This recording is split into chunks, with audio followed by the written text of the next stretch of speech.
Good day and welcome back to another DBZ Dokkan video. In this video we're taking a look at the Earthlings Super Battle Red stage and how you can beat it completely, well I say completely free to play, but actually this is the no item run challenge and there's a lot of free to play units in here actually, so it's kind of a free to play run in a way, because I think actually all of them are free to play.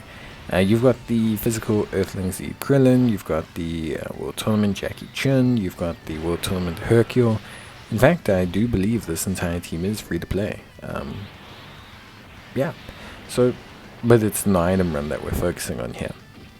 So we have Krillin, obviously physical Krillin, we have physical Hercule, we have tech Barbershop Krillin, we have tech Jackie Chun. The two of them make a very fun combination, by the way, at least from a free-to-play perspective.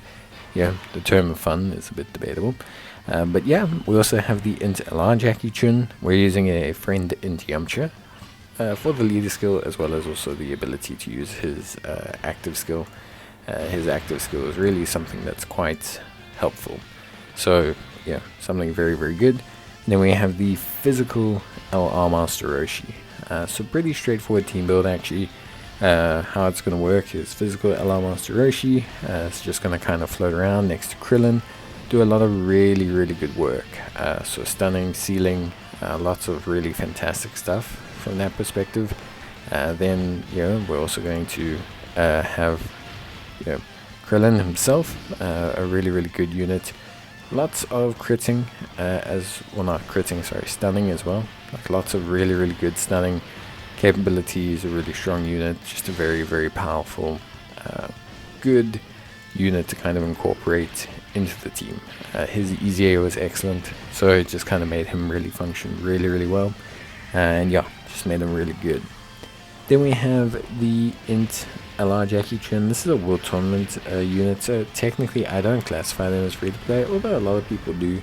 But I don't classify them as free to play because you got to summon for them and grind for them, and yeah, you just got to do a lot. Like I know you grind for free to play units, but there's no RNG involved. Whereas with Jackie Chun, if you didn't grind that World Tournament, there's definitely going to be some RNG involved. So that is unfortunately one of those things in terms of Jackie Chun that you kind of need to deal with. At least on the surface level of things.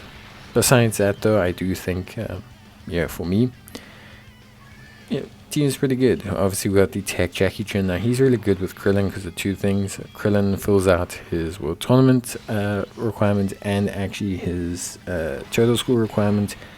So he fleshes out really nicely with Krillin, because Krillin also gives him that additional tech buff as well. So you really, really, really get to rock out with tech Krillin.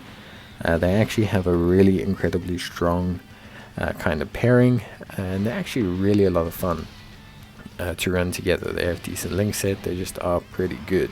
I'm not gonna lie, it's actually quite a fun little free-to-play rotation to run.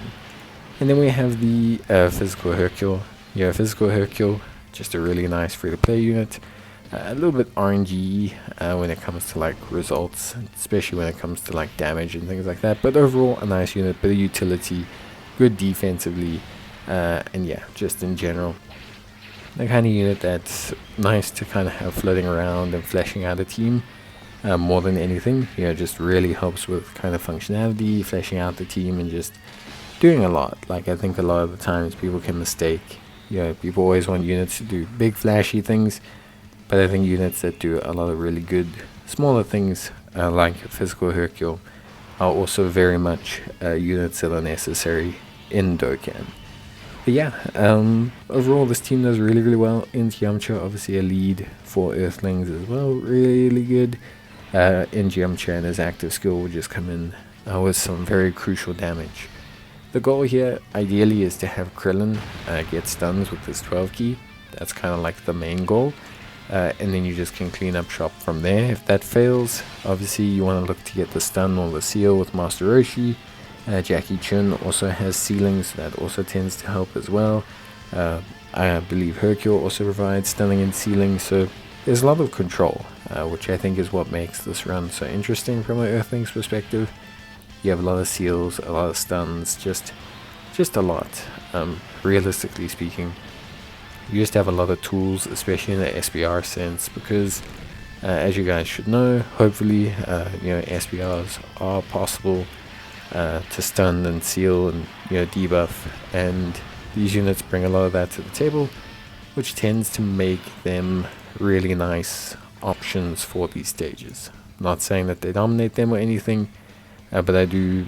Well, I mean, they do it no item, but I mean, they do really fit in nicely here because of the just in general kind of abilities that they possess, the utility that they possess, and the all-round capabilities that they possess, which ultimately at the end of the day I think works out really, really well.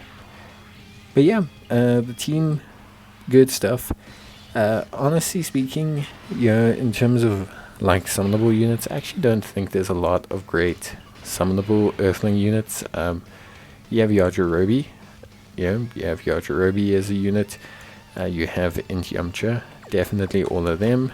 There's no real, I guess, the physical TN from the World Tournament. You could have the Strength Krillin as well from the World Tournament. I think both of those units could technically be useful, definitely. But I wouldn't say they are mandatory or anything. Krillin is still the only lead, but Yamcha does kind of count because obviously, Earthbred fighters. Strength a la Belma obviously as well also would be a pretty hot shot kind of addition to this team, but as well also not really necessary. Like, there are some good Earthlings units we don't have, but I wouldn't say there's any that are going to. I mean, there are definitely units that will make this way easier, but what I mean is, like, I don't think you need a summonable unit to do this. I actually think it's just a fairly accessible stage to kind of complete and do on your own. Like, I just don't see a reason to do this with summonable units. It's just not something I see it being necessary, and ultimately at the end of the day I just don't see it being something that's required, at least from my side. But yeah, at the end of the day, pretty fun, good team build, and I think for me a really, really nice clean run. There wasn't too much worry or concern, and yeah, just ended up having a nice time, at least from my side, having a nice time. But besides that, let me know what you guys think. How would you change the team? How would you not change the team? What would you do? What wouldn't you do? And all that sort of stuff. It's just always really cool to hear what you guys would do, change, and just in general, what you guys would kind of do with these games and everything. I think it's always something that's really cool. But yeah, this was a pretty easy tame run. I ended up having a lot of fun, and for me, these kind of runs are always just really, really good for me, and yeah, a really great time. So that's it from me. I hope you guys enjoyed the video. If you did, leave a like, and otherwise I'll see you guys in the next one. Until then, as always, take care, stay safe, and thank you guys for watching. It's always greatly appreciated. But until then, take care, stay safe, and bye.